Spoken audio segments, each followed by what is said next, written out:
This is the brief on the greatest football goalkeepers of all time. We're combining historical rankings, like France Football's all-time list, with a massive, brand-new 2026 rank vault data study to definitively crown soccer's ultimate shot stoppers. First, the historical benchmark is Lev Yashin. Backed by legacy rankings like the IFFH, he's the only keeper to ever win the Ballon d'Or way back in 1963. Nicknamed the Black Spider, he saved over 150 penalty kicks and totally revolutionized the position by charging off his line to intercept danger. Think of Yashin kind of like the very first smartphone, a groundbreaking prototype that completely changed our understanding of what the position could even do. But how does that historical eye test hold up when we apply a ruthless 2026 algorithm to the data? Well, second, longevity is the absolute ultimate metric for greatness, crowning Gianluigi Buffon. The Rank Vault study scored him at number 1 with a 95.2 composite score. The secret wasn't just his 80.1% save rate, it was his wild 28-season career. The data proves sustained excellence over decades matters far more than a single brilliant season. Seriously, would you rather have a spectacular player who burns out in 5 years, or a literal brick wall that stands firm for 3 decades? Buffon proved longevity matters, but the data also reveals a massive shift in how keepers must play today. Finally, the position has transformed from pure shot stopping to distribution. Era-adjusted metrics show Manuel Neuer ranks second because he perfected the modern sweeper keeper role. Boasting a 94 distribution score and playing 21 meters off his goal line, he fundamentally changed how a defense operates. Let's push back on that old-school mindset for a second. Today, a keeper who saves 80% of shots but blindly kicks the ball away 40% of the time is actually a total liability. Whether it's Yashin's fearless reflexes, Buffon's 3-decade marathon, or Neuer's tactical reinvention, the ultimate goalkeeper doesn't just stop the ball, they dictate the entire game. You know, usually when you picture a legendary goalkeeper, you imagine like this dramatic superhuman leap, a player flying through the air, fingertips outstretched, pushing a blistering shot, just over the crossbar. It is all about reflexes and gravity-defying saves. Oh, absolutely. It is that singular heroic moment of keeping the ball out of the net. But a newly released 2026 dataset ranking the greatest keepers of all time completely shatters that image. Yeah. And welcome to the deep dive, because we are looking at this massive trove of performance metrics today. And it turns out the fierce debate between legends like Gianluigi Buffon and Manuel Neuer is not just about who was better. Right. It is really about how the job description itself has totally transformed. I mean, flying through the air is actually becoming the least important part of the job. It is wild. The metrics reveal a position that has undergone a radical structural evolution.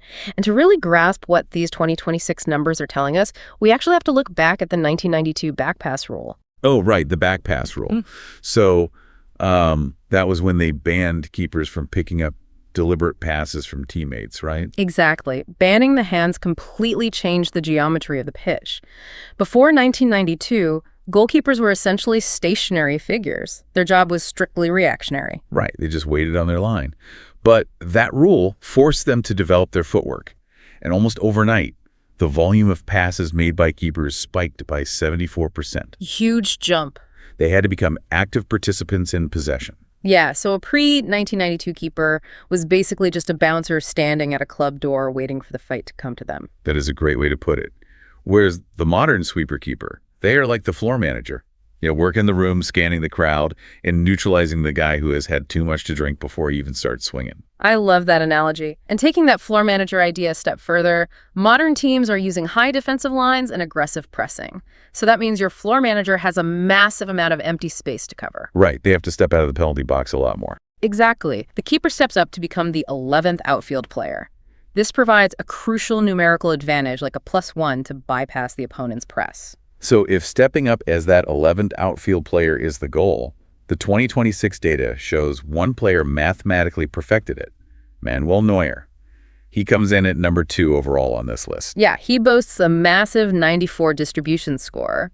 And get this, he played an average of 21 meters off his goal line to compress all that space. 21 meters. That is almost a quarter of the way up the pitch. It really is. He essentially redefined the role for a generation, acting as a pressure release valve for his entire team. But wait, hang on. Looking at the data, his actual save rate is 78.3%. That is noticeably lower than our number 1 keeper, Gianluigi Buffon. So Does not a lower save rate just make him, well, a worse shot stopper? I mean, it looks that way on the surface, but the data uses a metric called threat prevention that completely flips the script. Threat prevention, how does that work? So the model essentially asks if Neuer had not rushed out to clear that through ball, what was the probability it would have become a dangerous shot on target? Oh, wow. So he gets credit for stopping the shot before it even exists. Precisely. By giving him mathematical credit for neutralizing those attacks early, his effective save rate jumps to the equivalent of 84%. He faces fewer shots because his sweeping eliminates the threat early. That is fascinating. But despite Neuer practically inventing a new metric, Gianluigi Buffon still takes the absolute #1 spot with a 95.2 composite score. Yeah, and his secret was not a trendy new tactical style. It was an astonishing 28-season career where he maintained an 80.1% save rate. 28 seasons, I mean, that is just absurd. Which brings us to the biggest surprise in the 2026 dataset. Longevity, not a single peak season of brilliance, is actually the strongest predictor of greatness. The top 10 keepers on this list averaged 21.4 seasons. Over 2 decades.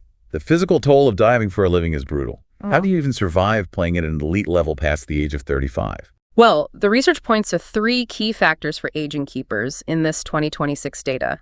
You need incredibly high tactical intelligence, a consistently low BMI, and strict training load management. So they're basically managing their bodies like high-performance sports cars. Exactly. It all comes down to physics and load.